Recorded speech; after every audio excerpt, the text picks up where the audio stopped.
Halo sahabat, sebelum kita menyelam ke dalam pesan yang sangat penting ini, jika ini adalah pertama kalinya Anda di channel ini, saya mengundang Anda untuk berlangganan dan menyalakan lonceng notifikasi. Di sini, kita membahas kebenaran yang mengubah hidup, bukan sekadar teori. Mari kita bersama-sama menggali lebih dalam. Ada monster yang hidup di dalam dirimu. Dia tidak berteriak, tidak membuat keributan, tidak merusak apapun yang bisa dilihat mata. Tapi dia ada di sana, bernapas dalam kegelapan alam bawah sadarmu. Dia menggemukkan diri dari setiap pikiran yang kamu anggap murni. Dari setiap doa yang kamu panjatkan, yakin itu kudus. Dari setiap tindakan yang kamu lakukan, percaya itu berkenan pada Tuhan. Predator yang senyap ini telah menghancurkan lebih banyak kehidupan rohani daripada semua kecanduan digabungkan. Dia mengakhiri lebih banyak pelayanan daripada skandal apapun.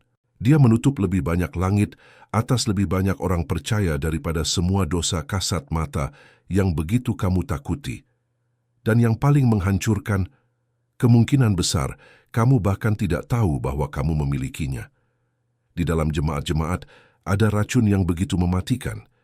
Dia bisa mengubah kehidupan doamu menjadi ritual yang hampa, bisa menjadikan penyembahanmu sebagai suara bising yang mengganggu telinga Tuhan, bisa membuat puasamu diabaikan sama sekali oleh surga, bisa membatalkan persembahanmu yang paling murah hati, bisa membuat semua pelayananmu di altar menjadi mandul. Yang paling menakutkan adalah, selagi racun ini bekerja di dalam dirimu, kamu bisa terus merasa yakin bahwa kamu berada di jalan yang benar. Kamu percaya dirimu adalah orang percaya yang baik. Kamu pikir hubunganmu dengan Tuhan tetap utuh, tetapi kenyataannya sangatlah pahit. Tuhan bukan cuma tidak mendengarmu, Dia secara aktif menentangmu. Bayangkan sejenak, kamu berada di tempat doamu, berlutut, tangan terangkat, air mata mengalir di pipimu. Kamu berdoa dengan penuh semangat, dengan gairah, dengan apa yang kamu kira sebagai pengabdian total. Tapi kata-katamu tidak naik. Kata-katamu terperangkap memantul di langit-langit tak kasat mata, yang kamu bangun sendiri tanpa sadar. Surga tetap tertutup. Bukan karena kurangnya belas kasih ilahi, tapi karena ada sesuatu di dalam dirimu yang menimbulkan penolakan begitu besar di takhta surgawi, sehingga Tuhan sendiri memutuskan untuk tidak menjawab, bukan karena Dia tidak mengasihimu, tapi karena ada penghalang. Tembok rohani yang hanya bisa dihancurkan dari sisimu.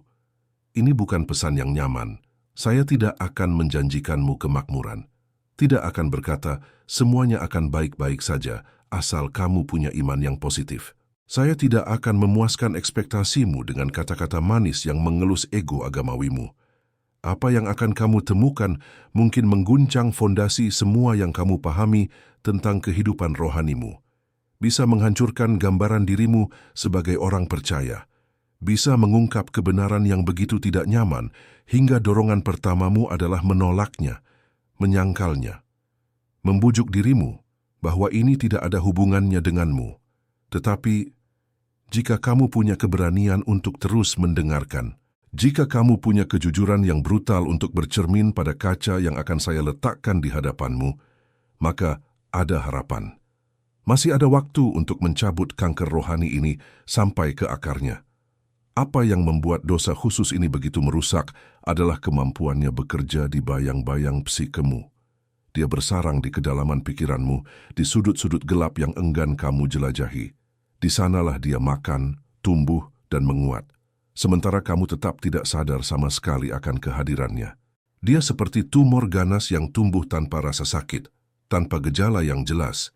Sampai suatu hari kamu menyadari dia telah menyebar ke seluruh keberadaan rohanimu. Dan saat itu, kerusakannya mungkin sudah begitu dalam, hingga membutuhkan operasi radikal pada jiwamu. Izinkan saya memberitahumu sesuatu yang mungkin belum pernah disampaikan dengan jelas sebelumnya. Musuh terbesarmu bukan di luar sana, bukan setan-setan yang sering kamu takuti, bukan godaan dunia, bukan orang-orang di sekitarmu, bukan keadaan sulit yang kamu hadapi. Musuh terbesarmu hidup di dalam dirimu. Dia duduk di takhta hatimu dan memiliki wajahmu. Dia adalah bagian dari dirimu yang menolak untuk merendah, yang melawan untuk dihina, yang berjuang mati-matian untuk mempertahankan ilusi kontrol, superioritas, dan kebenaran diri. Dia adalah suara hati yang terus-menerus membandingkanmu dengan orang lain dan selalu menemukan alasan untuk merasa lebih baik, lebih suci, lebih rohani, lebih benar. Lihatlah sekelilingmu di gereja manapun, amati dengan saksama. Kamu akan melihat orang-orang mengangkat tangan dalam penyembahan, tetapi banyak dari mereka di dalam mengepalkan tangan. Kamu akan mendengar suara menyanyikan pujian, tetapi di dalam hati mereka bergema kritikan tajam terhadap orang lain. Kamu akan melihat wajah-wajah yang saleh, tetapi di balik wajah itu ada pikiran yang menghakimi, mengutuk, merasa lebih secara rohani. Ini adalah pertunjukan agama yang paling sempurna. Seluruh komunitas orang percaya berfungsi seperti mesin ritual dan tradisi yang terpelajar dengan baik. Sementara di dalam, mereka kering, hampa, terputus dari kehadiran ilahi yang begitu ingin mereka cari. Dan inilah masalah pusatnya. Dosa ini tidak muncul sebagai sesuatu yang jelas-jelas jahat. Dia tidak berteriak namanya. Dia tidak menunjukkan tanda bahaya yang terang. Sebaliknya, dia menyamar sebagai kebajikan, berpakaian jubah kebenaran doktrin, berselimutkan kerajinan untuk kebenaran, bersembunyi di balik perisai kesetiaan pada prinsip. Dan selagi melakukan semua ini, dia secara sistematis menghancurkan kemampuanmu untuk mengalami yang ilahi dengan cara yang otentik. Mari saya jelaskan bagaimana monster batin ini bekerja. Dia beroperasi melalui mekanisme psikologis yang jarang dipahami orang percaya. Di dalam pikiranmu, ada sesuatu yang bisa kita sebut struktur pertahanan, semacam benteng mental yang kamu bangun untuk melindungi citra dirimu sendiri. Benteng ini dirancang untuk menjaga narasi yang kamu ceritakan pada dirimu tentang siapa dirimu tetap utuh. Dalam narasi ini, kamu adalah protagonis pahlawan dari kisah rohanimu sendiri. Kamulah orang percaya yang setia, pengikut yang taat, anak yang patuh. Dan setiap informasi yang bertentangan dengan narasi ini secara otomatis ditolak, diproyeksikan keluar, dan dikaitkan pada orang lain. Mekanisme pertahanan ini benar-benar mematikan bagi pertumbuhan rohanimu. Karena ini berarti semua hal negatif yang ada dalam dirimu, semua kegelapan yang kamu tolak untuk akui, semua bayangan yang tinggal di alam bawah sadarmu diproyeksikan ke dunia luar. Kamu melihatnya pada orang lain, tapi tidak pada dirimu sendiri. Kamu mengutuk pada orang lain apa yang kamu sangkal di hatimu sendiri. Kamu menghakimi dengan keras dosa orang lain, sementara kamu tetap buta sepenuhnya terhadap kegagalanmu sendiri. Dan yang paling berbahaya dari semuanya, kebutaan ini justru membuatmu merasa benar, merasa adil, bahkan merasa berbudi. Pikirkan seperti ini. Setiap kali kamu menunjuk jari pada seseorang dengan berkata atau berpikir bahwa orang itu salah, tidak cukup suci, tindakannya tercela, kamu sebenarnya sedang mengungkapkan sesuatu yang dalam tentang dirimu sendiri. Kamu sedang memproyeksikan keluar aspek-aspek bayangan dirimu sendiri yang kamu tolak untuk diintegrasikan secara sadar. Orang yang paling mengganggumu, yang paling kamu kritik, yang paling kamu hakimi, adalah cermin sempurna dari bagian-bagian dirimu yang telah kamu tolak, yang kamu kubur dalam alam bawah sadarmu, yang engkau akui sebagai milikmu. Dan inilah yang menghancurkan. Setiap kali kamu melakukan ini, setiap kali kamu memproyeksikan bayanganmu pada orang lain dan merasa lebih unggul dalam prosesnya, kamu sedang memberi makan monster di dalam itu. Kamu sedang menguatkan dosa yang paling dibenci Tuhan. Kamu sedang membangun, bata demi bata, tembok tak kasat mata antara dirimu dan surga. Kamu sedang menutup telinga rohanimu sendiri. Kamu sedang mengeraskan hatimu sendiri. Dan semua ini, selagi kamu percaya bahwa kamu sedang melayani Tuhan, sedang membela kebenaran, sedang menjadi orang percaya yang setia. Sekarang, izinkan saya membawamu lebih dalam ke dalam realitas yang tidak nyaman ini. Dosa ini memiliki sejarah yang kuno. Bukan sesuatu yang baru, bukan produk modernitas. Faktanya inilah dosa asal dalam bentuknya yang paling murni. Dosa inilah yang mengubah makhluk terindah yang Tuhan ciptakan menjadi musuh terhebat di seluruh penciptaan. Lucifer tidak jatuh karena nafsu, tidak jatuh karena amarah, tidak jatuh karena keserakahan dalam arti materi. Dia jatuh karena di dalam dirinya muncul sebuah pikiran yang menghancurkan. Dia melihat ke dalam dirinya sendiri, merenungkan kemegahannya sendiri, dan memutuskan bahwa dia layak menduduki tempat yang bukan haknya. Dia memutuskan bahwa dia juga bisa seperti Yang Maha Tinggi. Itulah inflasi ego pertama dalam seluruh sejarah penciptaan. Saat ketika makhluk ciptaan mengira cahaya pantulannya sebagai cahaya miliknya sendiri. Detik ketika pelayan ingin menjadi yang dilayani, saat ketika ciptaan berpretensi menyamai Sang Pencipta. Dan sejak saat itu, racun ini telah bekerja di dalam hati umat manusia. Terutama pada mereka yang mendekati yang sakral, mereka yang memiliki kontak dengan yang ilahi, mereka yang melayani di altar. Mengapa dia begitu berbahaya di antara orang percaya? Karena ego religius adalah yang paling sulit dideteksi dan yang paling menghancurkan dalam efeknya. Ketika orang biasa mengembangkan kesombongan, itu relatif mudah dilihat. Dia muncul dalam perilaku yang jelas, dalam sikap yang negatif, dalam tindakan yang dianggap bermasalah oleh masyarakat. Tetapi ketika seorang percaya mengembangkan kesombongan spiritual, dia menyamar di bawah lapisan-lapisan pembenaran religius, berpakaian dengan bahasa iman, bersembunyi di balik ayat-ayat Alkitab, membenarkan diri dengan argumen teologis, dan dengan begitu dia menjadi hampir tak terlihat bagi yang memilikinya. Orang percaya yang sombong tidak melihat kesombongannya. Dia melihatnya sebagai kerajinan untuk kebenaran. Orang percaya yang angkuh tidak mengakui keangkuhannya. Dia menafsirkan sikapnya sebagai keteguhan doktrin. Orang percaya yang menghakimi tidak melihat dirinya sebagai hakim. Dia melihat dirinya sebagai penjaga kebenaran. Dan selagi distorsi persepsi ini bekerja, racun itu menyebar, menginfeksi setiap area kehidupan rohaninya, mencemari hubungannya, menghancurkan kemampuannya untuk mengalami yang sakral dengan otentik. Saya akan jujur secara brutal padamu. Jika saat ini kamu berpikir pesan ini bukan untukmu, bahwa ini menggambarkan orang lain yang kamu kenal, bahwa kamu tidak memiliki masalah ini, maka izinkan saya mengatakan sesuatu. Itulah bukti paling jelas bahwa dosa ini sudah sepenuhnya menawanmu. Karena karakteristik khas racun spiritual ini justru ketidakmampuan untuk mengenalinya dalam diri sendiri. Ini seperti kebutaan selektif.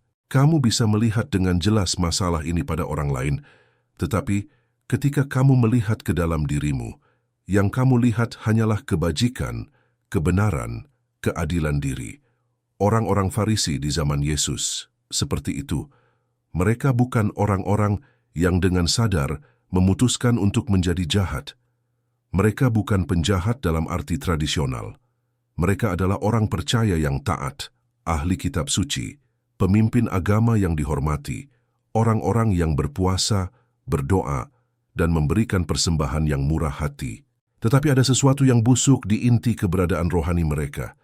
Mereka telah membangun seluruh identitas berdasarkan superioritas religius mereka. Mereka mendefinisikan diri mereka sendiri dengan mengontraskan diri dengan orang lain.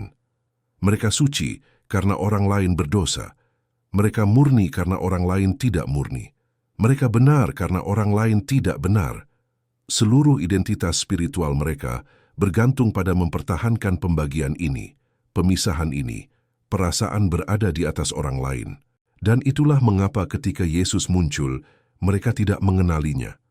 Lebih buruk lagi mereka membencinya, karena Yesus datang untuk menghancurkan tepatnya pemisahan itu, untuk merobohkan tembok pemisah itu, untuk mengungkapkan bahwa pendosa terbesar bisa lebih dekat dengan Tuhan daripada orang Farisi yang paling taat. Dan wahyu itu benar-benar tak tertahankan bagi ego religius mereka yang membesar. Itu adalah ancaman eksistensial bagi seluruh struktur identitas mereka. Dengarkan, saya ingin bertanya padamu secara langsung, berapa kali dalam sehari kamu membandingkan kehidupan rohanimu dengan orang lain? Berapa kali kamu melihat sekeliling dan merasa lebih baik, lebih berkomitmen, lebih setia daripada mereka yang kamu lihat? Berapa kali kamu mendengar tentang dosa orang lain dan merasakan kepuasan rahasia bahwa kamu tidak memiliki masalah itu? Berapa kali kamu mengkritik kedinginan spiritual orang lain sementara mengabaikan kekeringan batinmu sendiri? Berapa kali kamu menunjuk kemunafikan orang lain tanpa mengenali milikmu sendiri?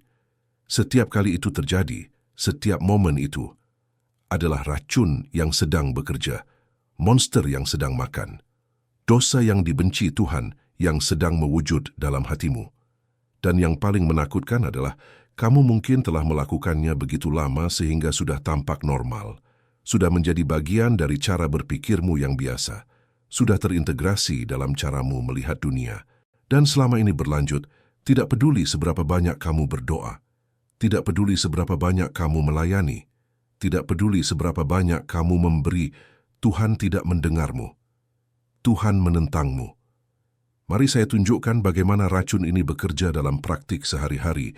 Saya akan membongkar pola-pola pikiran spesifik yang mengungkapkan kehadirannya dalam hidupmu. Dan saya peringatkan, ini akan menyakitkan.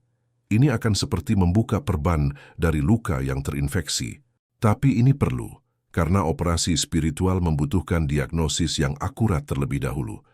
Pola pertama, kritikan yang konstan.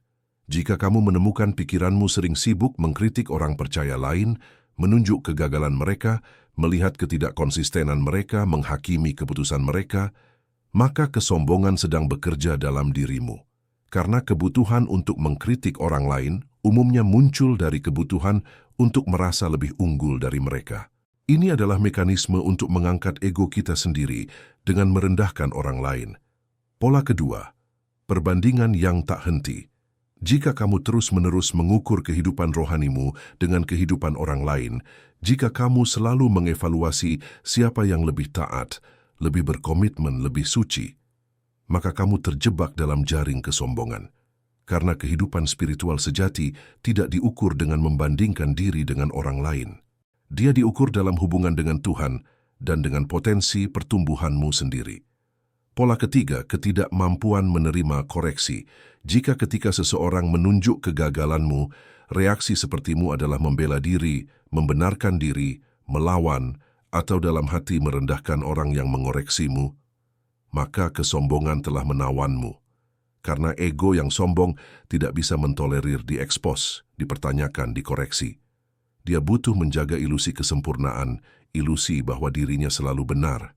Pola keempat, kebutuhan untuk diakui. Jika pelayananmu di gereja termotivasi, meski hanya sebagian, oleh keinginan untuk dilihat, diakui, dihargai, menerima pujian, maka kesombongan ada di akar pelayananmu. Karena pelayanan yang sejati mengalir dari kasih kepada Tuhan dan sesama, bukan dari kebutuhan untuk memberi makan egomu sendiri. Pola kelima, kekerasan pada yang jatuh.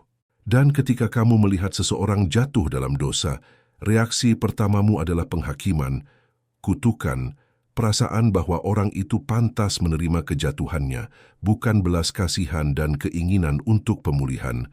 Maka, orang Farisi masih hidup dalam dirimu. Karena hati yang disentuh oleh kasih karunia Tuhan akan lembut pada yang tersandung, selalu mengingat kebutuhannya sendiri akan kasih karunia. Apakah kamu mengenali beberapa pola ini dalam hidupmu sendiri? Dan jujurlah, saya tidak bertanya apakah kamu melihatnya pada orang lain. Saya bertanya, apakah kamu melihatnya dalam dirimu? Karena inilah ujian besarnya. Orang yang sombong bisa melihat dengan kejelasan kristal masalah-masalah ini pada semua orang lain, tetapi tetap buta sepenuhnya pada manifestasinya dalam hidupnya sendiri.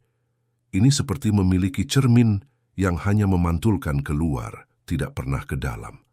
Akar psikologis dari masalah ini dalam. Di kedalaman psikismu, ada bagian dari dirimu yang dalam psikologi disebut bayangan. Dia adalah semua hal dalam dirimu yang tidak ingin kamu akui. Semua hal negatif, semua kegelapan, semua yang bertentangan dengan gambaran ideal yang kamu miliki tentang dirimu sendiri. Dan karena kamu tidak bisa menerima melihat hal-hal ini dalam dirimu sendiri, pikiranmu memproyeksikannya keluar. Kamu melihatnya pada orang lain, kamu mengutuknya pada orang lain, kamu menghakiminya pada orang lain. Dan setiap kali kamu melakukan ini, kamu merasa sedikit lebih benar, sedikit lebih unggul, sedikit lebih sombong. Tapi inilah kebenaran brutal yang harus kamu hadapi. Segala yang paling mengganggumu pada orang lain, segala yang paling kamu kritik, segala yang paling kamu hakimi, umumnya adalah cerminan dari bayanganmu sendiri yang tidak diakui. Orang munafik yang begitu mengesalkanmu mungkin sedang memantulkan kemunafikanmu sendiri yang tidak kamu akui. Orang percaya yang suam-suam kuku yang begitu kamu kritik mungkin sedang menunjukkan kesuamanmu sendiri yang enggan kamu lihat. Pemimpin yang sombong yang begitu kamu pandang rendah mungkin sedang memanifestasikan kesombonganmu yang tersembunyi. Dan inilah alasan mengapa Yesus begitu tegas tentang topik penghakiman. Janganlah kamu menghakimi, supaya kamu tidak dihakimi. Ini bukan sekadar perintah moral yang sembarangan, ini adalah wahyu psikologis yang dalam. Karena dalam tindakan menghakimi orang lain, kamu sedang mengungkapkan dirimu sendiri.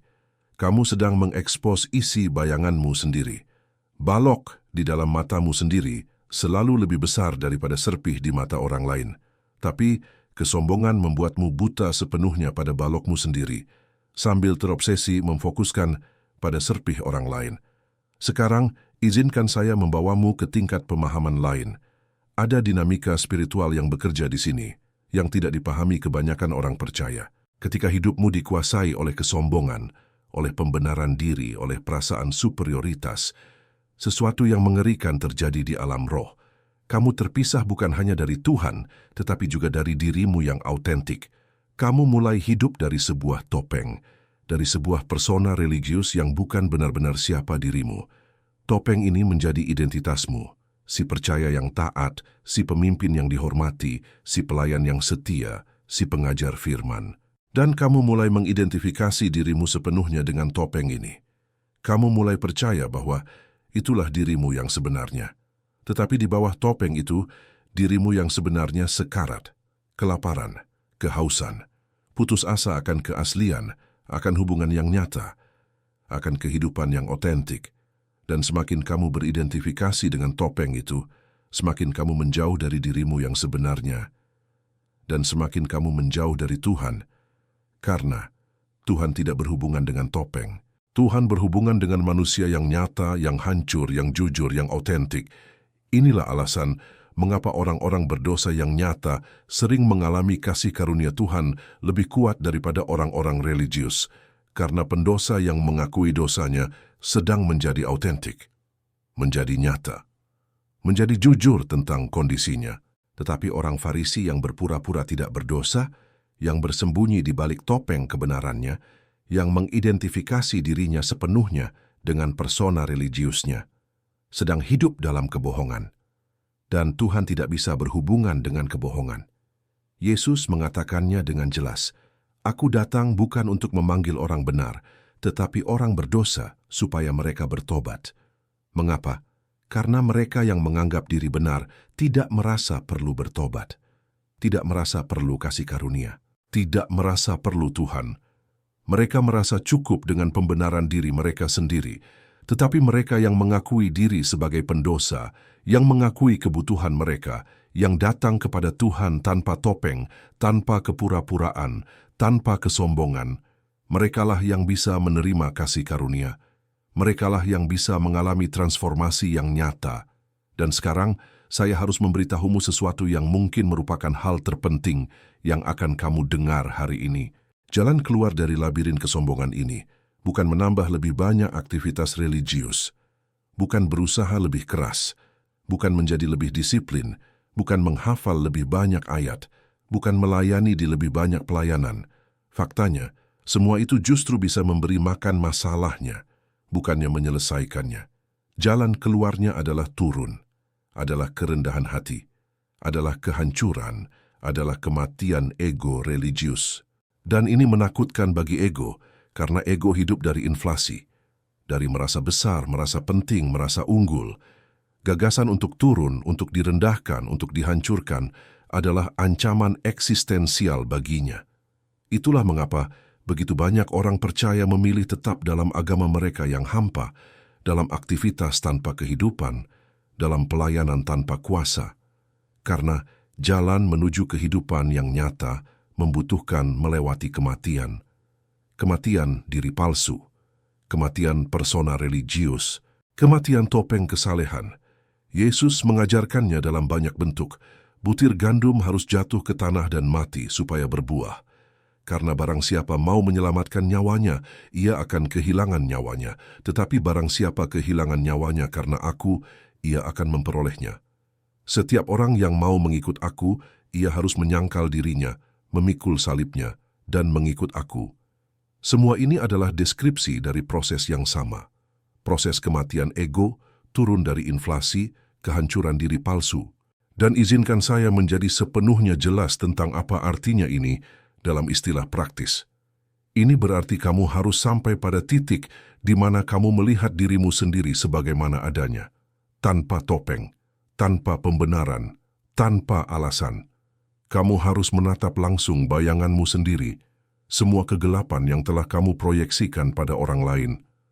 Kamu harus mengakui kemunafikanmu sendiri, kesombonganmu sendiri, keangkuhanmu sendiri, dan ini akan menghancurkan gambaran ideal yang kamu miliki tentang dirimu sendiri.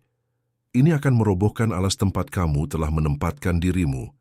Ini akan mengekspos realitas kemiskinan spiritualmu sendiri. Proses ini sangat menyakitkan. Ini seperti operasi jiwa tanpa anestesi, tapi ini mutlak perlu. Karena selagi kamu mempertahankan ilusi kebenaranmu sendiri, selagi kamu terus percaya bahwa kamu lebih baik dari orang lain, selagi kamu terus hidup dari ego religiusmu yang membesar, Tuhan tidak bisa melakukan apapun denganmu. Kamu tertutup, terblokir, mengeras. Tetapi ketika kamu akhirnya sampai pada titik kehancuran, ketika egomu kempes, ketika kamu mengakui kondisimu yang sebenarnya, maka pintu-pintu surga terbuka. Maka kasih karunia bisa mengalir. Maka Tuhan bisa bekerja dalam dirimu. Dan tahukah kamu apa yang paling membebaskan dari semua ini? Ketika kamu akhirnya mati pada ego religiusmu, ketika kamu akhirnya turun dari alas pembenaran dirimu, ketika kamu akhirnya hancur, kamu menemukan sesuatu yang menakjubkan. Kamu menemukan bahwa kamu bisa bernapas. Kamu menemukan bahwa kamu bisa menjadi nyata. Kamu menemukan bahwa kamu tidak perlu lagi menjaga topeng, tidak perlu lagi berpura-pura. Tidak perlu lagi membandingkan dirimu dengan orang lain untuk merasa baik tentang dirimu sendiri. Kamu bisa sekadar menjadi siapa dirimu dengan segala kegagalanmu, dengan segala pergumulanmu, dengan seluruh kemanusiaanmu, dan tetap diterima oleh Tuhan. Inilah kebebasan sejati dari Injil. Bukan kebebasan untuk berbuat dosa, tapi kebebasan dari penjara ego religius, kebebasan dari tirani pembenaran diri, kebebasan dari perbudakan perbandingan yang konstan, dan kebebasan ini hanya datang melalui kehancuran, melalui penurunan, melalui perendahan ego yang sombong. Sekarang, izinkan saya berbicara tentang konsekuensi praktis dari hidup dengan racun kesombongan ini dalam sistemmu. Pertama, kehidupan doamu menjadi mandul. Kamu bisa berdoa berjam-jam, tetapi doa-doa itu tidak naik. Mereka terjebak di langit-langit egomu sendiri. Karena berdoa dari kesombongan adalah berbicara dengan diri sendiri, bukan dengan Tuhan. Seperti orang Farisi dalam perumpamaan yang berdoa dengan dirinya sendiri. Kata-katanya tidak sampai ke surga karena sepenuhnya terpusat pada dirinya, pada superioritasnya sendiri, pada kebenarannya sendiri. Kedua, penyembahanmu menjadi hampa. Kamu bisa menyanyikan lagu-lagu, mengangkat tangan, bahkan menangis, tetapi semuanya adalah pertunjukan, teater, ekspresi luar tanpa realitas dalam. Karena penyembahan sejati membutuhkan kerendahan hati, membutuhkan pengakuan akan ketidakberartianmu di hadapan kebesaran Tuhan, dan kesombongan tidak bisa melakukan itu. Kesombongan tidak bisa membungkuk, tidak bisa berlutut dengan sungguh-sungguh. Dia hanya bisa membuat gerakan luar sementara di dalam tetap kaku, tidak fleksibel, terpusat pada diri sendiri. Ketiga, pelayananmu menjadi menjijikkan bagi Tuhan. Kamu bisa bekerja tanpa lelah di gereja, melayani di banyak pelayanan, melakukan semua yang seharusnya kamu lakukan, tetapi jika motivasimu adalah memberi makan egomu, jika kamu melayani untuk dilihat, untuk diakui, untuk merasa penting, maka pelayananmu tidak memiliki nilai kekal. Itu seperti mempersembahkan kain kotor kepada Tuhan, seperti mempersembahkan korban yang terkontaminasi. Tuhan menolaknya. Bukan karena tindakannya sendiri yang buruk, tetapi karena motivasinya busuk. Keempat, hubunganmu menjadi beracun. Kesombongan menghancurkan kemungkinan hubungan yang autentik, karena hubungan nyata membutuhkan kerentanan, membutuhkan pengakuan kelemahan, membutuhkan kemampuan untuk meminta maaf, mengakui kesalahan, menerima koreksi. Dan ego yang sombong tidak bisa melakukan hal-hal ini. Dia hanya bisa membela diri, membenarkan diri, menyerang ketika merasa terancam.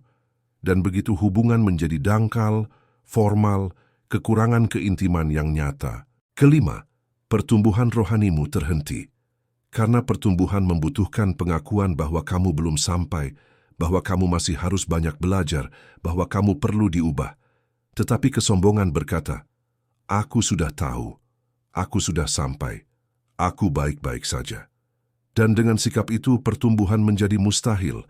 Kamu mandek membeku dalam keadaanmu saat ini sambil percaya bahwa kamu sedang maju. Dan inilah titik kritisnya, momen keputusan yang akan menentukan masa depan rohanimu. Kamu bisa terus menyangkal semua ini. Kamu bisa terus percaya bahwa pesan ini untuk orang lain, bukan untukmu. Kamu bisa terus hidup dari ego religiusmu yang membesar, menjaga topeng kesalehanmu, melanjutkan pertunjukan spiritualmu.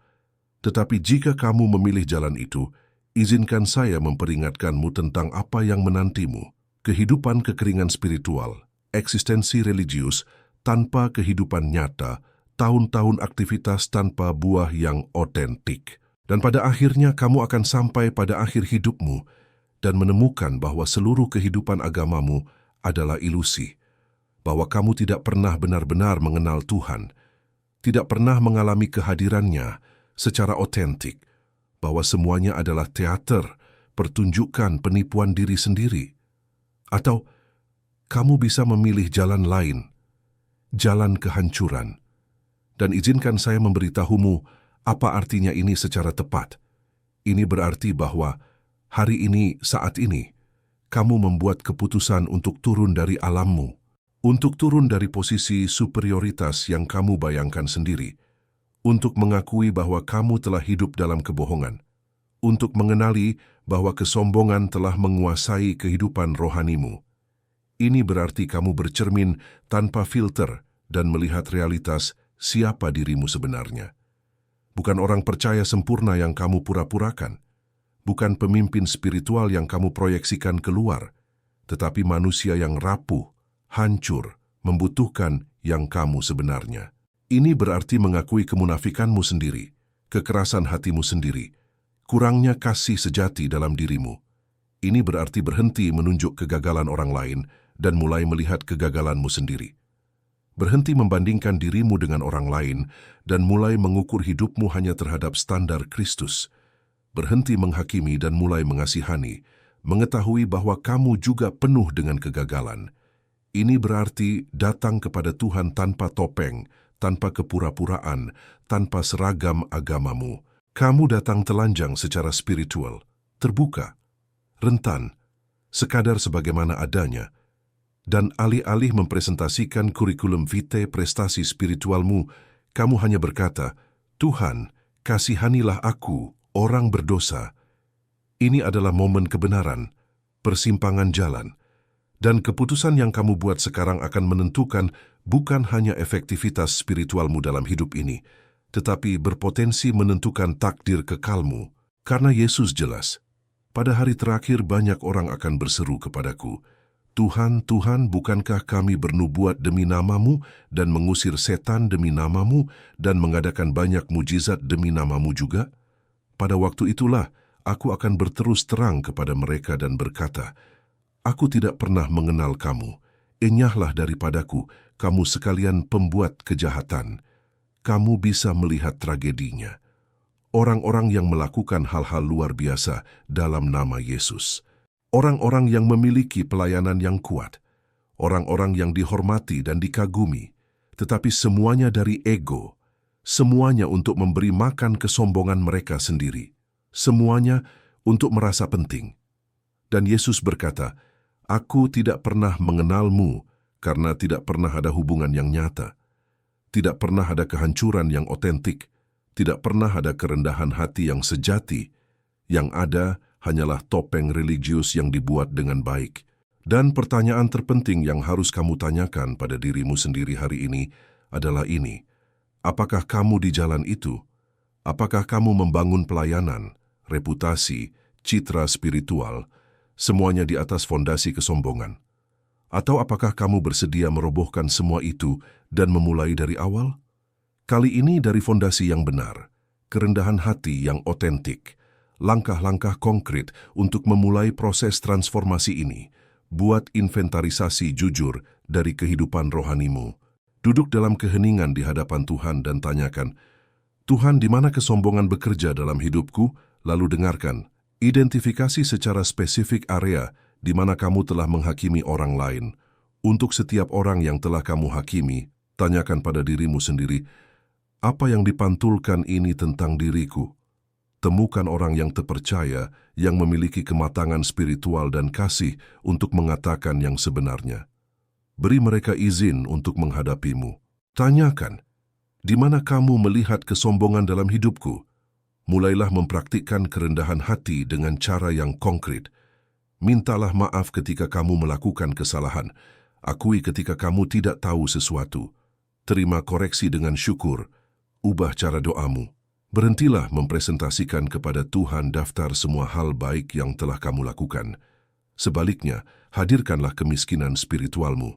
Datanglah seperti pemungut cukai, memukul dada, mengakui kebutuhanmu yang mendesak akan kasih karunia-Nya. Tinjau kembali motivasimu untuk melayani. Tanyakan dengan jujur, mengapa aku melakukan ini? Apakah untuk dilihat, untuk diakui, atau sungguh-sungguh karena kasih kepada Tuhan dan sesama? Kembangkan kebiasaan melihat kegagalanmu sendiri sebelum melihat kegagalan orang lain. Ketika pikiranmu mulai mengkritik seseorang, hentikan segera. Carilah untuk dihancurkan. Ini adalah jalan menuju kekuatan sejati. Dalam kehancuran, egomu pecah, topeng jatuh. Kamu akhirnya bisa menjadi nyata. Dan inilah janji indah di tengah semua rasa sakit ini.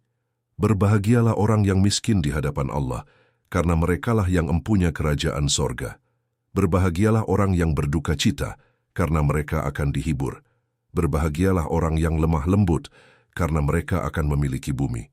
Semua ucapan bahagia ini menggambarkan keadaan kehancuran, kerendahan hati, pengakuan, kebutuhan, dan janjinya adalah bahwa di tempat turun, penghinaan, kematian ego itu, disitulah kamu menemukan Tuhan. Tuhan berdiam dengan yang hancur dan rendah hati, bukan dengan yang sombong dan merasa cukup diri. Dan ketika kamu menemukan Tuhan di tempat kehancuran itu, semuanya berubah. Doamu menjadi hidup, penyembahanmu menjadi nyata, pelayananmu berbuah, hubunganmu menjadi autentik, pertumbuhanmu dimulai lagi.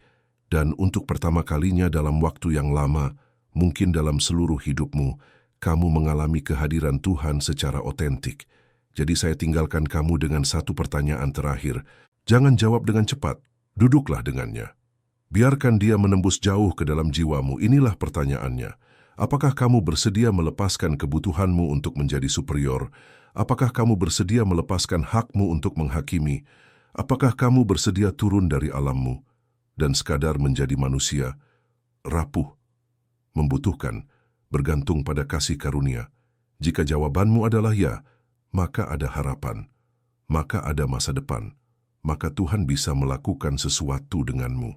Tetapi jika jawabanmu adalah tidak, jika kamu lebih suka tetap dalam agamamu yang sombong, dalam spiritualitasmu yang angkuh, dalam penghakimanmu yang konstan terhadap orang lain, maka saya peringatkan, kamu berada di jalan yang berbahaya, jalan yang berakhir pada kekeringan spiritual dalam hidup ini, dan berpotensi pada pemisahan kekal dari Tuhan. Dosa yang paling diabaikan oleh orang percaya adalah dosa yang paling dibenci Tuhan. Dan sekarang kamu tahu, kamu tidak bisa lagi berkata tidak tahu, tidak bisa lagi berpura-pura tidak mengerti. Kebenaran telah diungkapkan kepadamu, dan sekarang kamu harus memutuskan apa yang akan kamu lakukan dengannya. Semoga Tuhan memberi kamu keberanian untuk memilih kehancuran, memberi kamu kasih karunia untuk turun dari kesombonganmu, memberi kamu kerendahan hati untuk mengakui kondisimu yang sebenarnya. Dan semoga Dia menemukanmu di tempat yang rendah itu, di tempat pengakuan kemiskinan spiritual. karena disitulah tepatnya dia berjanji untuk berada. Bersama yang hancur dan rendah hati, bukan dengan yang sombong dan merasa cukup diri. Dan dalam pertemuan dengannya itu, di tempat kerendahan hati yang sejati itu, kamu akan menemukan apa yang jiwamu telah cari selama ini. Kamu akan menemukan damai sejahtera, kamu akan menemukan kehidupan, kamu akan menemukan Tuhan,